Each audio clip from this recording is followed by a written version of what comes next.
नमस्कार दोस्तों, मैं विवेक एक बार फिर से अपने YouTube चैनल पर आपका हार्दिक स्वागत करता हूं। दोस्तों, अगर हम पिछले सेशन की बात करें तो अच्छा सेशन रहा, पॉजिटिव साइड पर क्लोज हुए। हाँ, लेकिन मूवमेंट बहुत ज़बरदस्त देखने को मिली। 100 पॉइंट ऊपर खुले, 100 पॉइंट नीचे, तकरीबन जो हमने ऊपर खुले थे वो तेज़ी खोई। और उसके बाद लास्ट के 1 घंटे में हमने वन साइडेड एक ही तरफ की तकरीबन 150 पॉइंट की मूव देखी और हाई के आसपास की क्लोजिंग मिली। अब बात करते हैं पॉसिबिलिटी मंडे की क्या हो सकती है। मैं जिस दिन ये वीडियो रिकॉर्ड कर रहा हूँ सैटरडे में, उस टाइम निफ्टी 14,990 के आसपास की क्लोजिंग दिखा रही है और ये प्राइस है एसजीएक्स निफ्टी का। और हम तकरीबन जो हमारा कैश के प्राइस है वो 80 टू 85 पॉइंट्स नीचे ट्रेड कर रहे हैं। यानी अगर कैश में निफ्टी की बात करें तो वो 14,910 के आसपास होगा उसका प्राइस। अब पॉसिबिलिटी क्या बनती है, देखिए, अगर मैं कैंडल फॉर्मेशन की बात करूं जो, और उसमें देखिए बेरिश डोजी क्रिएट हुआ है, लेकिन हमें इससे घबराहट होने की ज़रूरत नहीं है। और क्योंकि हमने अपनी जितने भी इंडिकेटर्स हैं जिसको हम ट्रैक करके चलते हैं, चाहे वो 9 दिन हो, 20 दिन हो, 50 दिन हो, 100 दिन हो, उन सभी में वो ऊपर ट्रेड कर रहा है। तो जब तक निफ्टी 14,835 के ऊपर ट्रेड कर रही है, हम शॉर्ट पोजीशन नहीं बनाएंगे। हमें यहां से लॉन्ग ही रहना बनता है और मैं उसका रीजन बता देता हूं, क्योंकि रीजन पीछे होना बहुत जरूरी है। अगर रीजन की बात करें तो हम पिछले दिनों की जो एक गिरावट, बड़ी गिरावट देखने को मिली थी, उसको खत्म करते हुए अब हमने पॉजिटिव जोन में ट्रेड करना शुरू कर दिया है। और यहां से हम निफ्टी को बाइंग साइड पर ही ट्रेड करेंगे तो ज़्यादा अच्छा रहेगा, लेकिन हम नेकेड पोजीशन हमने कोई नहीं लेनी। और अगर पॉजिटिव साइड जिसमें पॉसिबिलिटी तकरीबन 90 टू 95% है कि हम पॉजिटिव साइड पर ओपन होंगे, अगर हम 900 के आसपास ओपन होते हैं तो आप वहां at the money put buy करके फ्यूचर्स को लॉन्ग करने की एक स्ट्रेटजी ले सकते हैं। मेरे हिसाब से जो पहला टारगेट बनेगा 14,000 और 15,080 का बनेगा।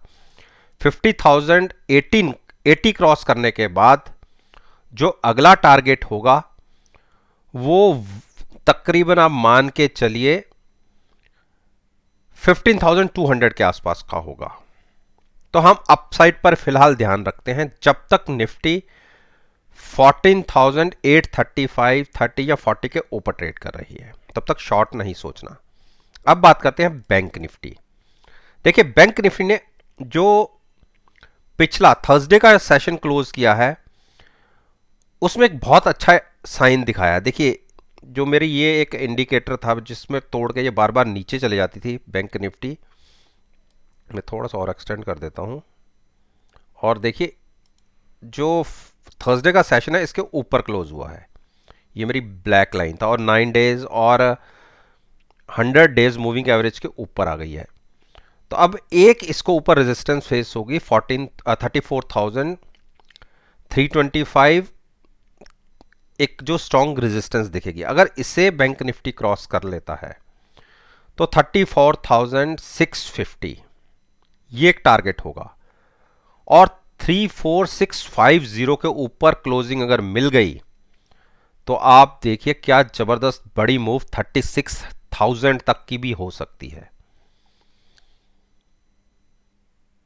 तो हमें इसमें भी पॉजिटिव साइड पर ही ट्रेड करना है। पॉजिटिव ओपन हुए तो आप मान के चलिए हमें एट द मनी पुट अगर 34,250 के आसपास की, 200 के आसपास की, जो भी एट द मनी, अगर 100 पॉइंट हम पॉजिटिव ओपन भी होते हैं, at the money put buy करके फ्यूचर्स लॉन्ग करने की एक स्ट्रेटजी ली जा सकती है। शॉर्ट अभी तो नहीं, लेकिन शॉर्ट का कैंडिडेट तब होगा जब 30,800 के नीचे बैंक निफ्टी ट्रेड करने लग जाएगी, लेकिन जिसकी पॉसिबिलिटी मुझे काफ़ी कम लग रही है। जैसे हमने एक बड़ी गिरावट बैंक निफ्टी में देखी है और पिछला 7-8 दिन का फेज एक कंसोलिडेशन का रहा है, अब मुझे लगता है कि एक मूव ऊपर की तरफ की शुरू हो सकती है जो 36,000 तक कंटिन्यू हो सकती है, तो पॉजिटिव साइड पर रहेंगे। अब बात करते हैं रिलायंस। देखिए रिलायंस हमने डिप पर बात करी है खरीदने की, और एक टाइम तो ये 100 डेज मूविंग एवरेज भी क्रॉस कर गया था नीचे की तरफ। हमारी पोजीशन लॉन्ग साइड पर ही थी, पुट बाय करके हमने फ्यूचर्स लॉन्ग किया हुआ था, और हर गिरावट में मैं कहता हूँ कि रिलायंस को ऐड ही करना चाहिए। और हाई से तो तकरीबन 300 पॉइंट्स हमने लूज़ किए हुए हैं। अब एक बड़ी स्ट्रेंथ दिखी थी, लेकिन अगर ये स्ट्रेंथ तभी कंटिन्यू होगी अगर 2060 के ऊपर क्रॉस हो जाते हैं तो एक बड़ी मूव की तैयारी होगी 2100 और 2130 और 2180 के लिए।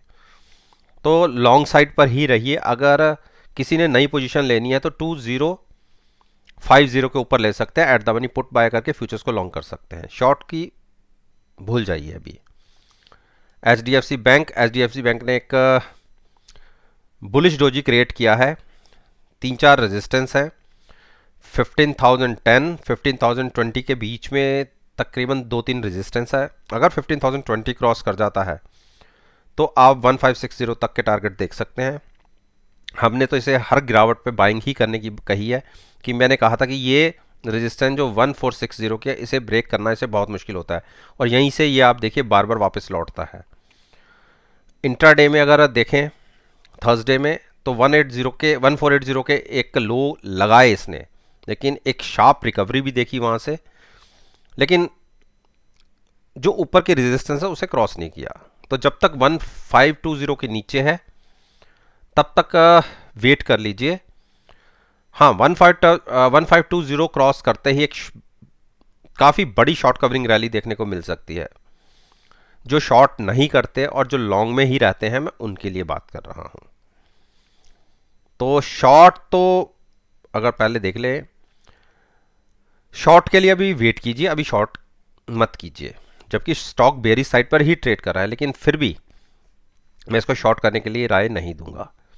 इंडस बैंक ने देखिए एक अच्छी शार्प रिकवरी दिखाई, और पिछले तकरीबन 15-20 दिन से ये 9 दिन की मूविंग एवरेज के नीचे ही ट्रेडिंग मिल रही थी, और मैंने इसको यहाँ पर तो मैंने शॉर्ट के भी लिए बोला था, लेकिन उसके बाद मैंने कहा था कि इसको अभी वेट एंड वॉच रखिए, हो सकता है कि एक बड़ी मूव ऊपर की तरफ भी दिखे। लेकिन अभी एक मूव दिख चुकी है, लेकिन अभी भी इसे नहीं खरीदना। इसे खरीदना है 1015 के ऊपर क्लोजिंग मिलने पर। उस केस में आप at the money put buy करके फ्यूचर्स को लॉन्ग कर लीजिएगा 1071 के टारगेट के लिए। एचडीएफसी ने देखिए एक हैमर क्रिएट किया है, और एक अच्छी बड़ी बाइंग देखने को मिली इंट्राडे में।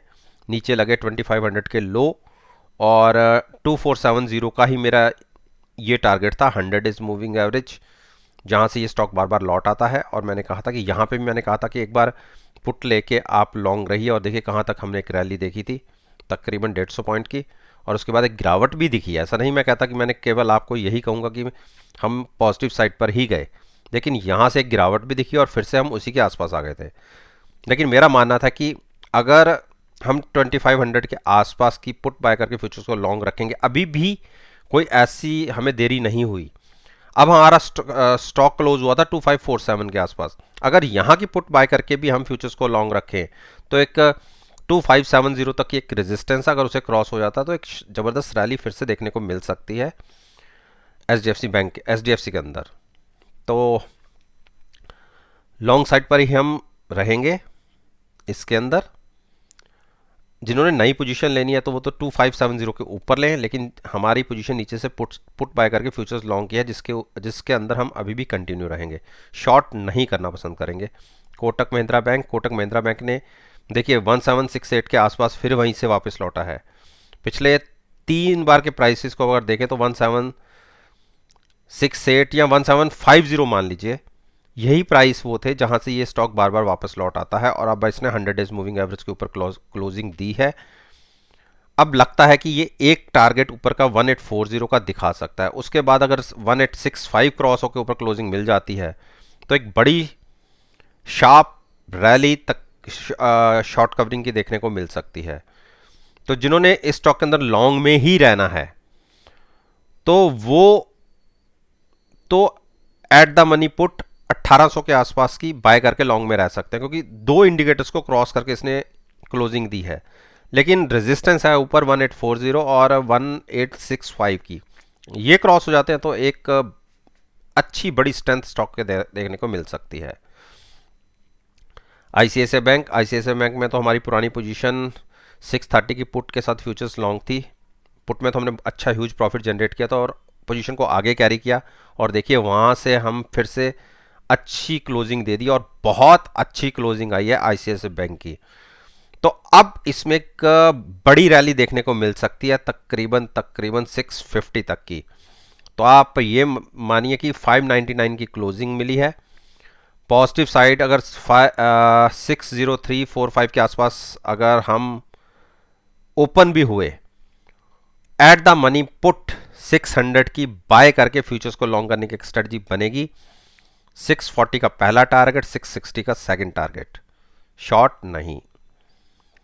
एक्सिस बैंक में अप स्ट्रेंथ दिखी है, लेकिन लॉन्ग साइड में बैठना चाहते हैं तो 730 के बाद बैठिएगा। 730 के ऊपर क्लोजिंग मिलने पे लॉन्ग कीजिएगा 775 के टारगेट के लिए, शॉर्ट मत कीजिए। एसबीआई ने भी थोड़ी सी स्ट्रेंथ दिखाई है, अब लग रहा है कि इसमें जोश आ रहा है। 378 या 380 के आसपास जाके एक बाइंग बनती है, at the money put buy करके फ्यूचर्स लॉन्ग करना बनता है, लेकिन इन पोजीशंस पे कोई ट्रेड मत लीजिए, खास करके शॉर्ट साइड का तो बिल्कुल भी नहीं। तो क्लोजिंग मिली है 373 के आसपास की, लॉन्ग्स में जा सकते हैं अगर ओपन होते हैं पॉजिटिव, और अच्छी मूव आपको देखने को मिल सकती है। तो दोस्तों ये मैंने निफ्टी, बैंक निफ्टी और दोनों इंडेक्स के फाइनेंशियल सेक्टर्स के जो स्टॉक्स हैं उसके ऊपर अपना ओपिनियन मैंने आपके साथ शेयर किया है। और मेरा मानना है कि अगर मेरी इस वीडियो को नेक्स्ट ट्रेडिंग सेशन जो मंडे को होगा, अगर उसके साथ एनालाइज करेंगे, यकीन मानिएगा आपको बहुत अच्छे पॉजिटिव रिजल्ट्स देखने को मिलेंगे। वीडियो अच्छी लगी हो तो लाइक जरूर कीजिएगा, शेयर कीजिए और मेरे यूट्यूब चैनल को सब्सक्राइब करना मत भूलिएगा। इस बात के साथ मैं आपसे विदा लेता हूं और एक नई वीडियो के साथ फिर से आपके सामने आऊंगा। तब तक के लिए